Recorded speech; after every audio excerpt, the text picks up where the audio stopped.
Hello, I'm Dan Beaver, licensed marriage and family therapist and professor of sociology here at the university here at Hayward.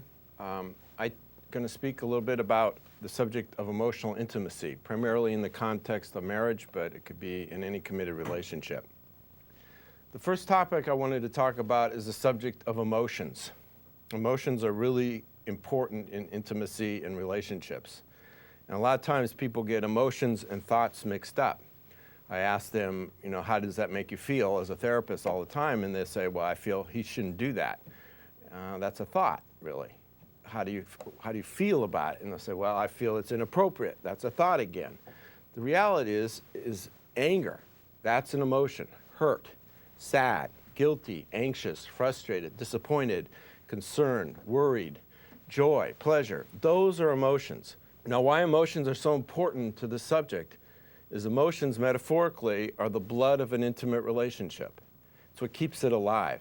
Now, when a couple first gets together and they start dating and spending time together, or even living together, those arteries are like wide open. They're like a baby's arteries, and there's no cholesterol in there. So whatever they feel just goes right through there. So it's like, wow, this is great. It's a rush, and everybody loves that. That's the high of being in love.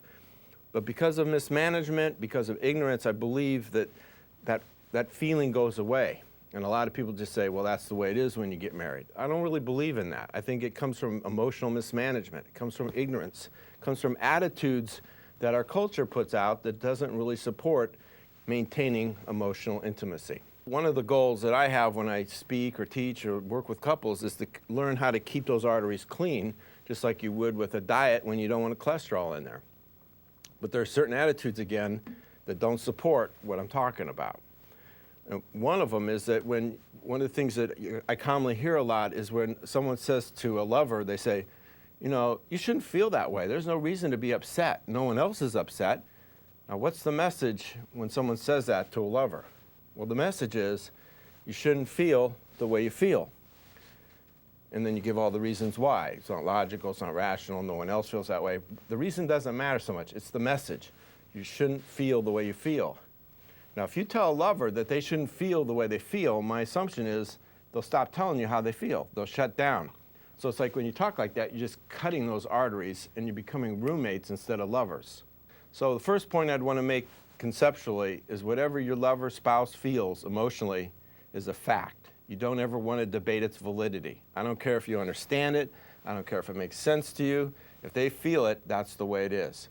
So whatever you personally feel is a fact, and whatever your lover or spouse feels is a fact. There's no debating emotions. They just are.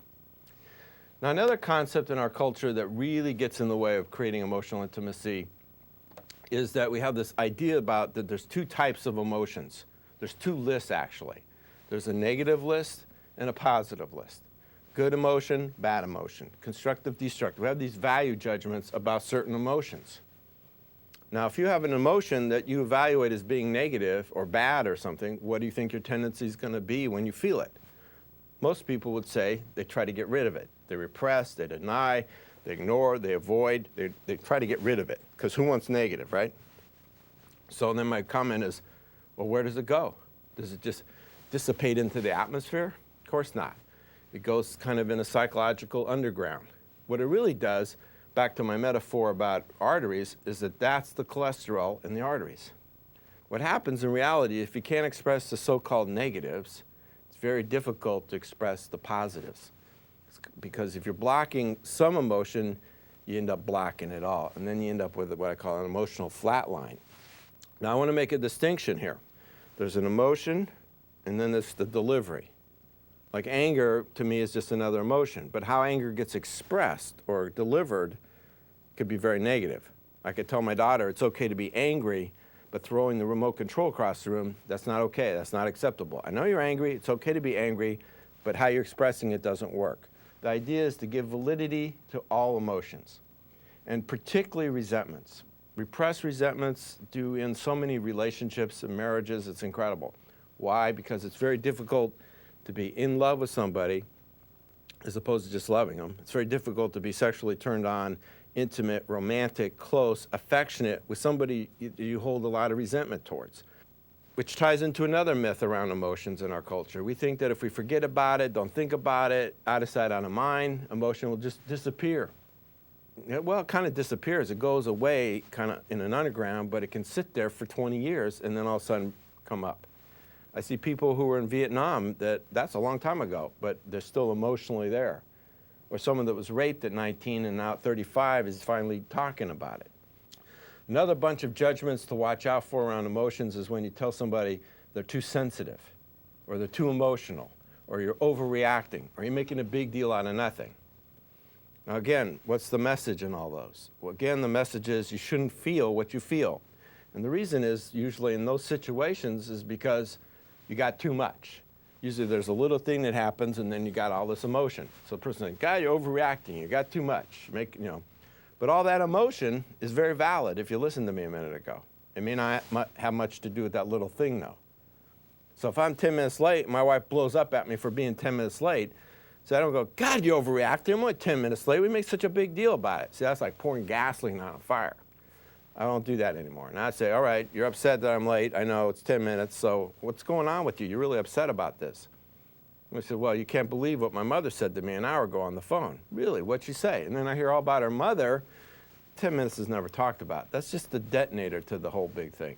So the opposite attitude, more positively, would be, where is all this emotion coming from? What is it about? Because it's not manufactured, it's real. It just may not have much to do with the stimulus.